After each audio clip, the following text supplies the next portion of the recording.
Kalau musafirnya itu tengok-tengok dulu Bapak Ibu. Ya, kalau dia ibaratnya boleh kita qasar jamaah itu kalau kita bisa pastikan 3 hari atau 4 hari. Tapi kalau kita sudah tahu melebihi 4 hari, nah itu hanya sepanjang perjalanan saja kita Bapak Ibu. Ya, sepanjang perjalanan sudah tahu kita umroh Pak. Ya, kita umroh sudah tahu pakainya sekian hari. Nah, kan berarti sudah lebih dari 4 hari. Nah, itu sudah ya nggak bisa didapatkan, hanya dalam selama perjalanan saja kita boleh jamak qasar. Kecuali kita ada tugas ke satu daerah yang bukan ada unsur maksiat, tugas pekerjaan cari nafkah yang sah-sah saja kita jamak qasar, tapi kita nggak tahu kapan selesainya, bisa 3 hari, bisa 4 hari, bahkan bisa 1 minggu, bahkan bisa 3 minggu. Maka selama di tempat sana, ya di tempat yang di luar kota itu, selama di situ dia boleh jamak qasar selama 18 hari. Bismillahirrahmanirrahim. Kita sambung itu kajian yang kemarin Bapak Ibu masuk kepada babu islahi zatil bainin wan nahi anil musaramah.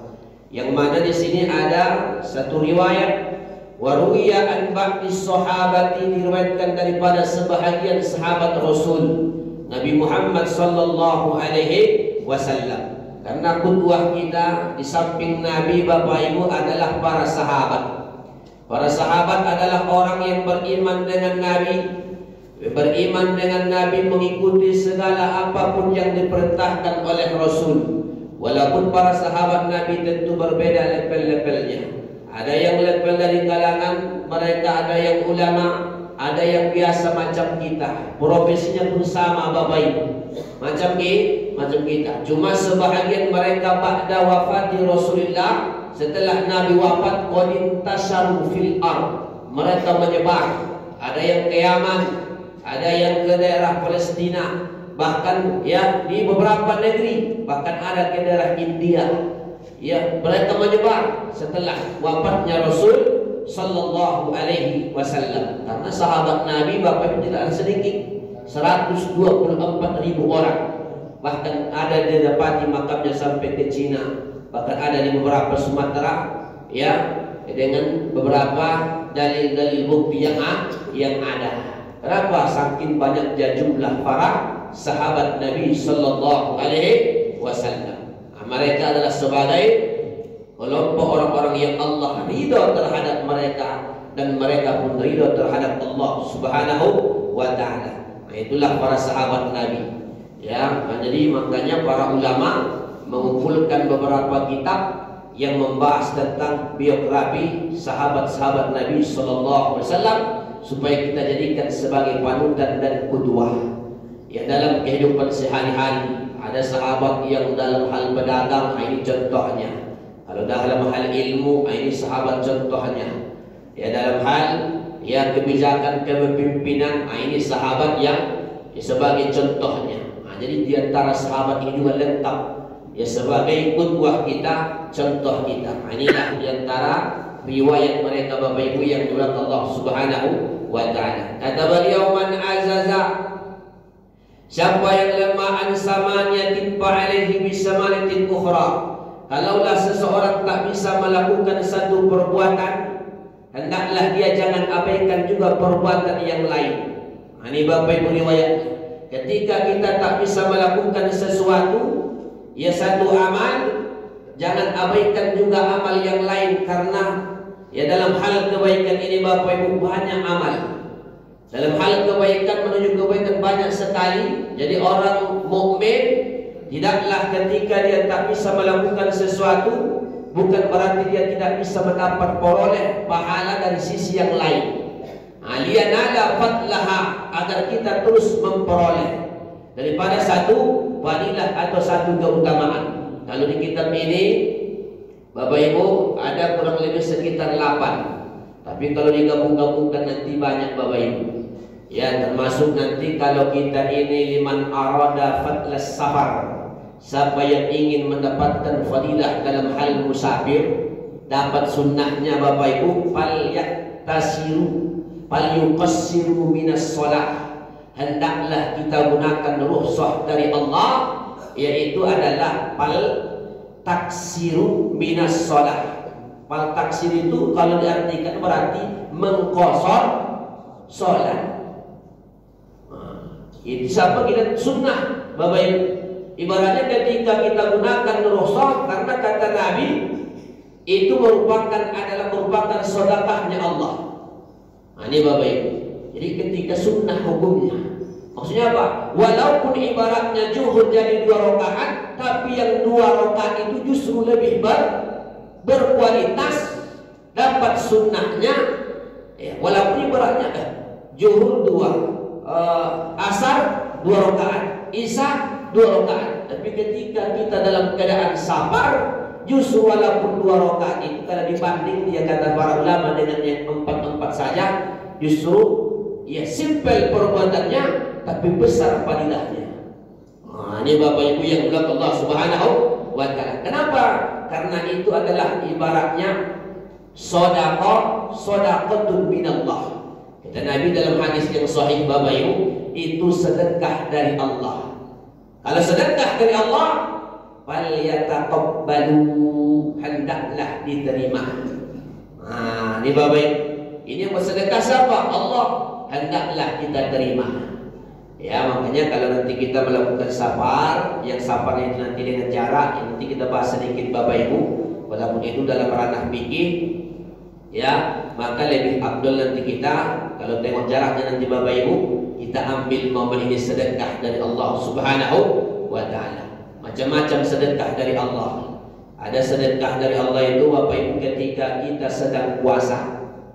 Bapak Ibu ketika kita sedang puasa itu, ya, maka tiba-tiba ada orang lupa makan dia Bapak siang hari 3 piring. Ya Pak, makan dia 3 piring di siang hari, tiba-tiba tapi lupa, bukan pura-pura lupa.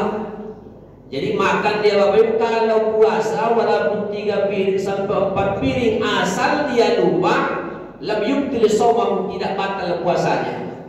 Beda dengan sholat. Bapak Ibu kalau sholat asal makan banyak, yang ukuran banyaknya pun tidaklah seperti yang puasa tadi Pak.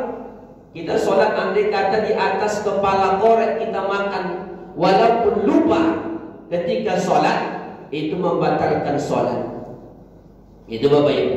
Ibaratnya ada makanan, ya, ibaratnya kita makan, yang makannya itu ibaratnya dalam gigi itu melebihi, ya dia kalau sederhananya, ya di atas kepala korek lah Bapak Ibu, ya ukuran besarnya. Nah, itu sudah bisa membatalkan sholat walaupun lupa. Tapi kalau macam tadi giginya sikit-sikit, yang di bawah itu Bapak Ibu, tidak sempat membatalkan kalau lupa. Nah, ini Bapak Ibu yang mudah Allah Subhanahu wa taala. Itu pun kata dalam riwayat, itu pun sedekah andai kata terjadi kepada kita, itu dianggap juga sedekah dari Allah Subhanahu wa taala. Ibaratnya lupa kita makan 1 piring, baru ingat puasa.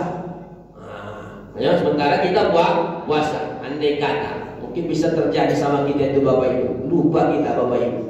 Nah, tapi satu sisi senang pula kita Pak. Pak, senang pula kita. Ya bisa lupa. Asal jangan pura-pura lupa, dikhawatirkan nanti Allah lupakan kita. Ya, dilupakan Allah Subhanahu wa taala. Itu saat puasa. Ya, makanya kita usahakan dalam puasa itu sesempurna mungkin. Yang sunnahnya pun kita, dulu kata guru kita itu, kata Habib Umar Al-Habis, ada orang dulu kalau puasa Bapak Ibu, dia kalau puasa selalu bukaannya itu ayam, nggak pernah yang lain. Setiap puasa ayam. Ya, itu ayamnya Bapak Ibu bukan 1 ekor Pak, 2 ekor. Ini orang luar biasa. Asal buka puasa selalu pakai ayam. Kenapa? Karena dia baca hadis kitab Riyadhus Shalihin. Cuma dia bacanya karena tak pernah berguru, akhirnya salah kaprah. Bapak Ibu, kenapa? Karena dia membaca hadis kitab Riyadhus Shalihin yang tua, bertambah titiknya Pak. Dalam hadis itu, lis-shaimi farhatan, di kitabnya itu bertambah macam teks lalat Pak.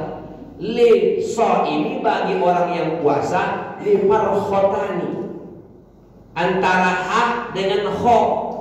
Ya, dibuatnya li farkhotani, bagi orang yang puasa, dan juga 2 ekor ayam. Bapak Ibu, dibacanya 2 ekor ayam. Ini kata Habib Umar Al-Habis, akhirnya dia asal berbuka puasa, dia makan 2 ekor ayam. Ya, gara-gara tadi Bapak Ibu salah memahami hadis. Memang kalau bertambah titik 1 Pak, farkhon itu 1 ekor ayam, farkhotan 2 ekor ayam, sama dia dengan dajajah. Nah, itulah pentingnya Pak itu.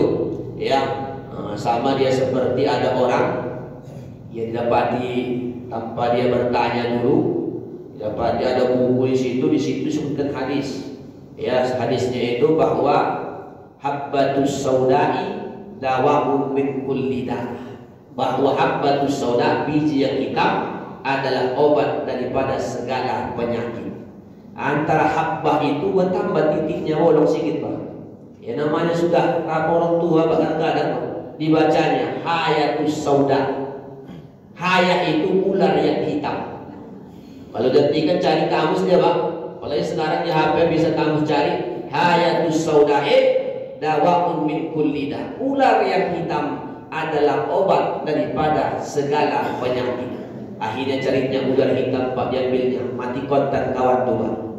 Ya, gara-gara itu salah dia dalam memahami konteks, ya, satu daripada kalam Rasul sallallahu alaihi wasallam. Ini ibaratnya, ya, analogi cerita ini adalah supaya kita ini, ya, pentingnya kita berguru, ya, punya rujukan, tidak sembarangan dalam memahami agama. Ini Bapak Ibu yang dirahmati Allah Subhanahu wa taala. Jadi, ya, andai kata kita ingin dapat peroleh sunnah itu Bapak Ibu, falyuqassiru minas shalah. Kita kosong nanti sholat. Karena sholat itu Bapak Ibu kalau kita musafir, dengan ukuran supaya keluar dari hilaf 90 km. Ini supaya keluar dari hilaf Bapak Ibu. Yang lebih apanya? Kalau soal ukurannya mulai dari 71 sampai 81, 82 sampai 89 menurut fiqhul Islam wa nilatuhul, ya, di Syekh Wahbah Zuhairi itu ada sampai 93. Tapi andai kata kita melakukan safar yang safarnya Bapak bukan maksiat, yang safarnya ada safar wajib ketika haji atau menuntut ilmu yang bersifat fardu ain, itu safar wajib namanya Bapak Ibu. Menunaikan haji jika kita ke Mina pada Arafah itu dijamak saja nanti itu Bapak Ibu, tidaklah kosong. Ya, jadi ketika haji safar wajib. Ada yang safarnya itu secara hukum, ada yang mubah. Ketika Bapak Ibu safar Bukit Tinggi cuma jalan-jalan, niatnya sama keluarga Pak, niat jalan-jalan, nah itu mubah-mubah saja. Tapi ada yang bersifat makruh. Ya, ketika kita Bapak Ibu jalan, ibaratnya Raffi Ahmad pergi dia Pak ke, ya, daerah luar negeri untuk nonton bola, menonton bola. Ini dianggap safar yang bersifat makruh. Tapi ada yang bersifat haram, tak boleh andai kata dia mengkosor atau menjamak ketika dia pergi ke Medan untuk menjumpai selingkuhan Bapak Ibu, ya, ibaratnya, atau untuk membunuh orang, atau untuk menjumpai selingkuhannya di Medan 600, ya, kilometer lebih Pak, atau ini ke Bukit Tinggi atau Padang Panjang. Nah, kalau itu niatnya tidak berlaku baginya jamak dan kosor. Jadi kalau kita melakukan safar melebihi, ya, dikata boleh kita dalam sholat itu mungkin sudah dibahas, yaitu 4 cara. Pertama itmam, yang kedua, ya, kosor, yang ketiga jamak, yang keempat kosor jamak. Ini Bapak Ibu. Jadi kalau kita dalam musafir, supaya kita ini dapat nanti fadilah yang kita sebutkan tadi Pak, sunnahnya, ya, dalam hal musafir lebih besar pahalanya. Kalau kita itmam, ya, mobil-mobil pribadi, kita bisa ngatur Bapak Ibu di mana kita berhenti, ya silahkan, ya, zuhur dapat zuhur nanti barangnya dia safar, Pergi ke Dumai saja, ke Duri saja sudah bisa 120-an mungkin ke Duri Bapak Ibu. Pokoknya lebih dari 90. Ya ibaratnya anggap dulu ke daerah Medan sana. Pergi dia nanti dia simpang bingung ini saja sebelum itu polsek. Ya, kan ada masjid yang baru Bang. Sholat dia situ zuhur. 4 dilakukannya. Jalan lagi dia kalau kat jalan tol dia nanti sampai ke Duri mungkin asar. Bapak Ibu, sholat lagi dia 4. Dapat maghrib sholat dia 3. Dapat isya sholat dia 4. Itu namanya itmam, macam biasa. Boleh, ya boleh saja Bapak Ibu. Cuma nanti kalau dia di laga, apakah afdal? Lihat dulu Bapak Ibu. Dalam mazhab Syafi'i, kalau perjalanannya melebihi 123 kilo, maka lebih afdal dia di situ supaya dapat fadilah yang besar. Dia mengqasar dia punya sholat. Kalau melebihi Bapak Ibu 123 kilo. Kira-kira kalau ke Bukit Tinggi Bapak Ibu sudah ada 123 kilo? Ada Pak ya? Ada ke Bukit Tinggi, bahkan 200 mungkin. Ya 200 kilometer. Itu lebih afdal dia adalah mengqasar sholat. Terlebih-lebih kalau dia seorang yang jadi panutan atau ustaz orang alim. Terlebih-lebih orang alim kalau musafir, ya musafir panjang itu dia mesti mengqasar sholat atau qasar jamaah. Nah ini Bapak Ibu, ya bukan tak boleh itmam, ya bahkan kalau ada orang yang awalnya dia ini menganggap sepele orang yang qasar sholat, itu perlu diingatkan, ya bukan namanya perlu diingatkan. Kadang-kadang kita nggak mau karena kurang ilmunya, Bapak Ibu, kurang ilmunya. Karena kata Imam Syafi'i, kapan lagi kau mengamalkan syariat? Ketika engkau amalkan syariat yang model begini, disitulah engkau ya dapat kesunahan yang paling afdal. Nah ini Bapak Ibu, ada itmam biasa, ada yang kedua qasar. Berarti qasar itu ringkas. Makanya kurang baik dalam kata guru saya dibuat nama orang si qasar. Siapa namamu nak? Qasar Pak, pendek. Ya, si pendek. Akhirnya semua cita-citanya pun pendek Pak. Ya, si qasar. Orang ucap babanya namanya nggak ada qasar, ya ucap baba.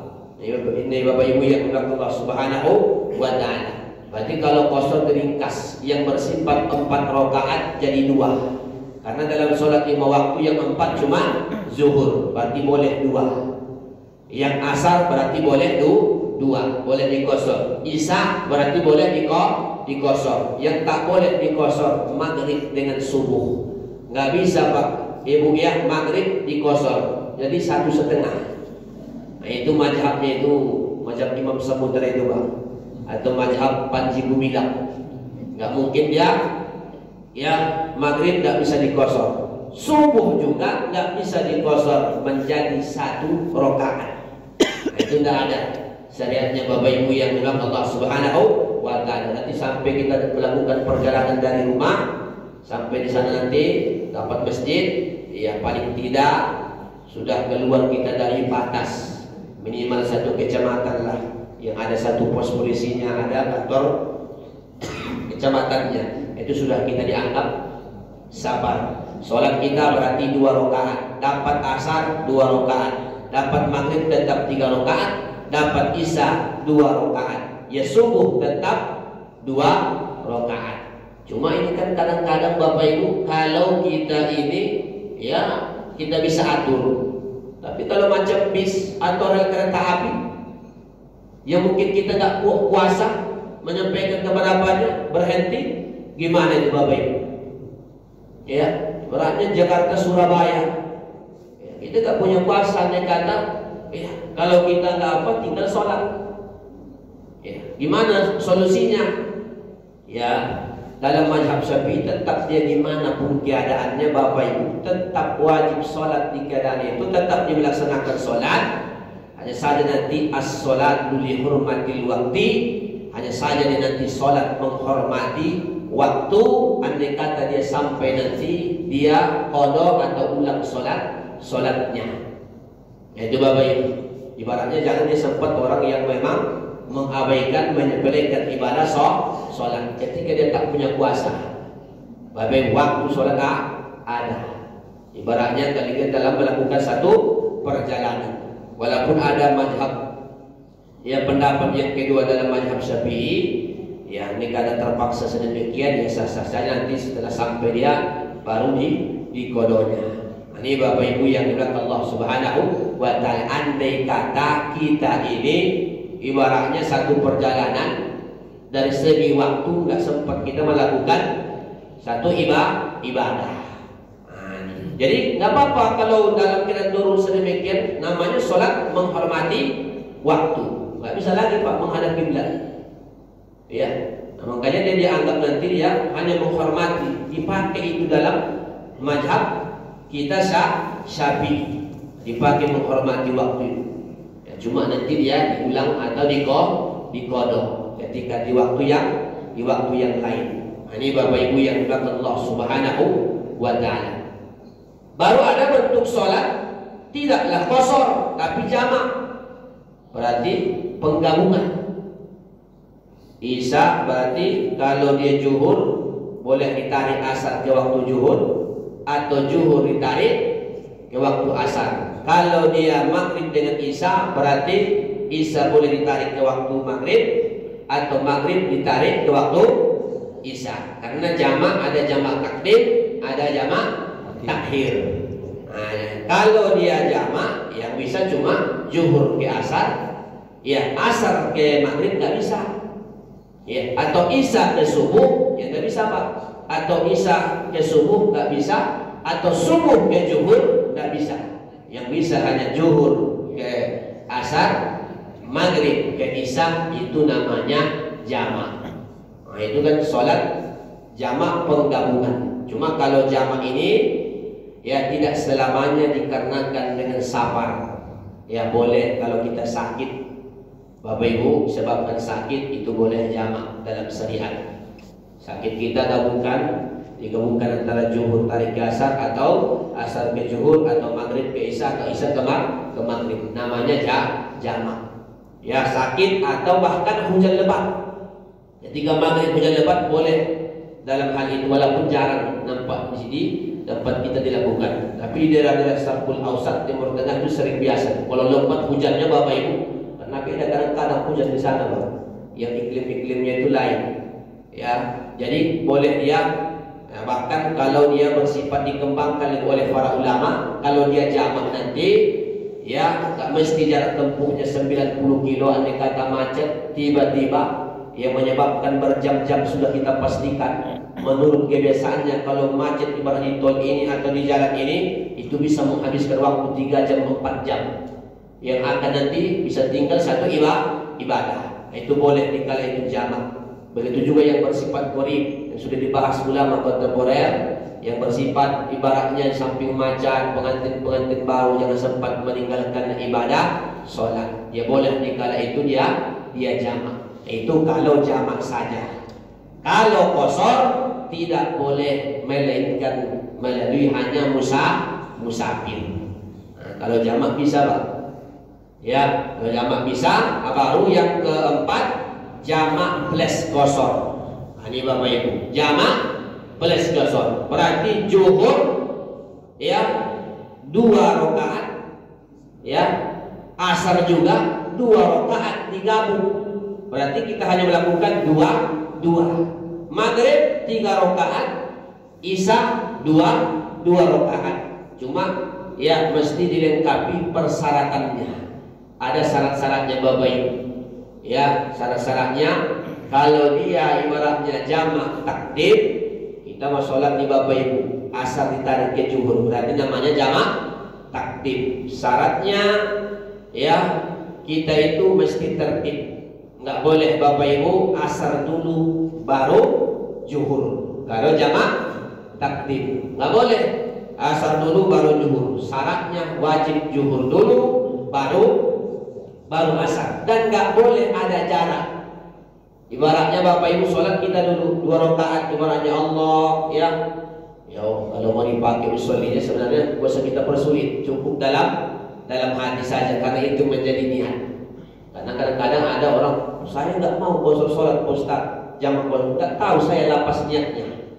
Ya, banyak bahasa Arabnya kok. Usolli fardhu zuhri ya raka'ataini majmu'an ilal asri qasratan lillahi ta'ala. Nah, itu ya tak mesti kita makan. Apalagi kita ini ya 1 bulan bapak menghafalnya, enggak hafal-hafal.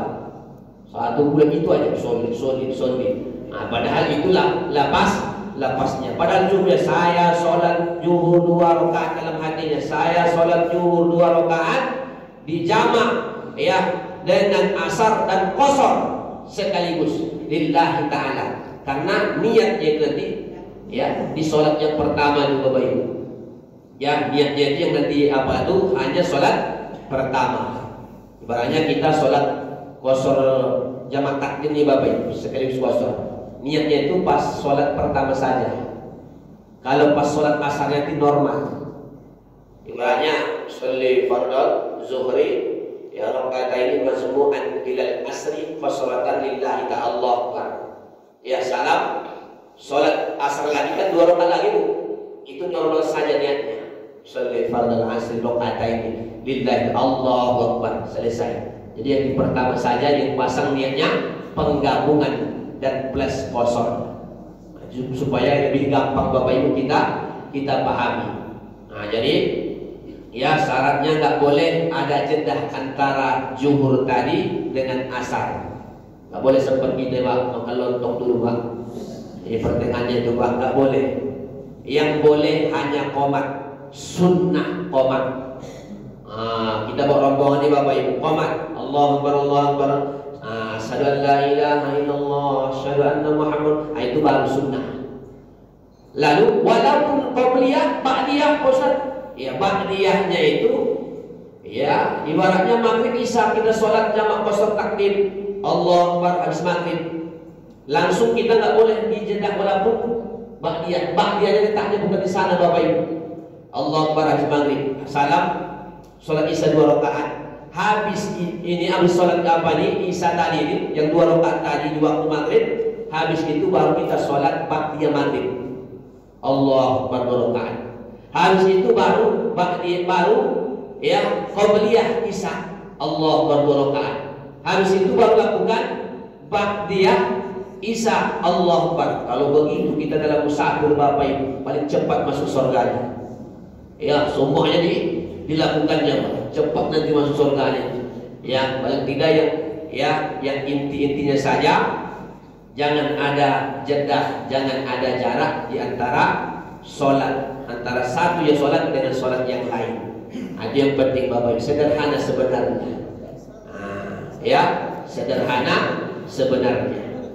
Ini yang namanya jamak takdim. Tapi sekiranya kita Bapak Ibu, ya sekiranya kita melakukan perjalanan, tiba-tiba kita dapati orang sedang sholat, mungkin masuk masjid Bapak Ibu. Kita ini jamak kosong nih Pak niatnya nih Pak.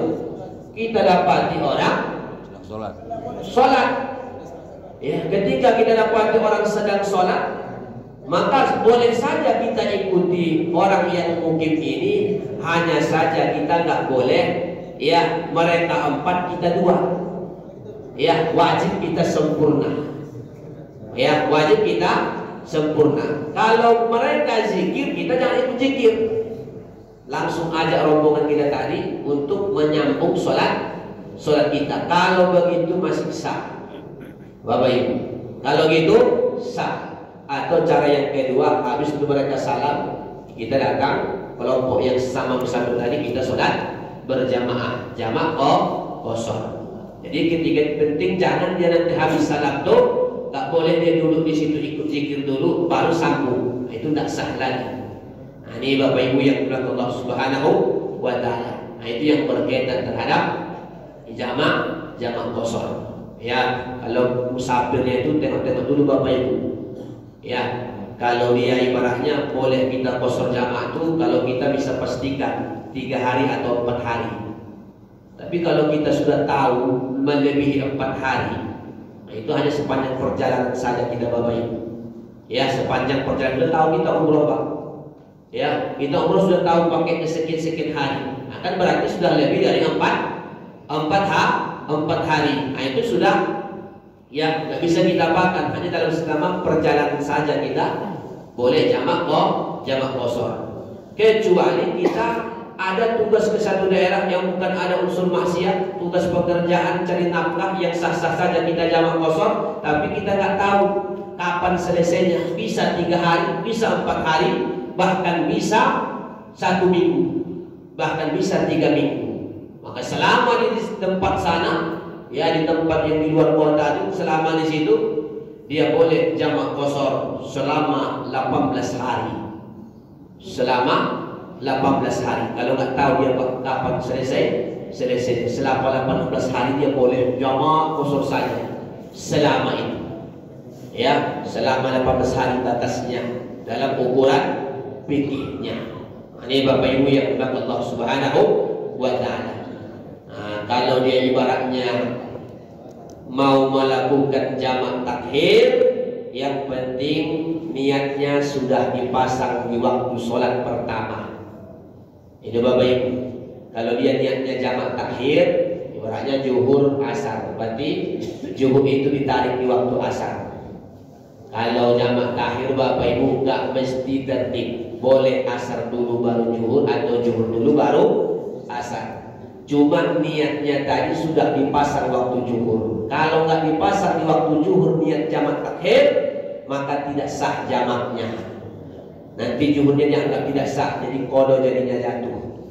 Ini kadang-kadang ya supaya kita bisa memahaminya. Ini Bapak Ibu yang dimuliakan Allah Subhanahu wa taala. Itu diantara yang berkaitan terhadap ya jamak qashar. Jadi kalau kita musafir, kita lakukan saja Bapak Ibu. Ya, tak usah kita terlalu memberatkan soal niatnya, karena niatnya cukup dalam hati, tahu kita sedang mengqashar ibadah sholat. Nah, itu nanti qashar jamak. Ini Bapak Ibu yang dimuliakan Allah Subhanahu wa taala.